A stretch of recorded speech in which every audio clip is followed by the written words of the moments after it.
Filling up your tank just got a whole lot quicker and easier. Here's how to use Apple Pay at Costco gas stations. First, make sure the gas pump displays the contactless payment symbol. This indicates Apple Pay is accepted. It usually looks like a sideways Wi-Fi icon.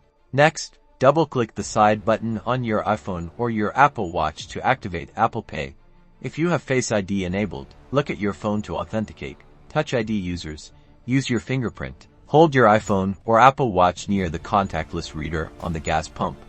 You'll likely find it either on the screen or a designated spot on the pump itself. You'll see a check mark on your device and the gas pump screen will confirm the payment has been approved, usually with a message like payment accepted or ready to pump. Now, select your desired fuel grade, whether it's regular, plus, or premium, using the buttons on the gas pump. Insert the nozzle into your car's gas tank and start pumping gas as you normally would. That's all there is to it. Enjoy your gas.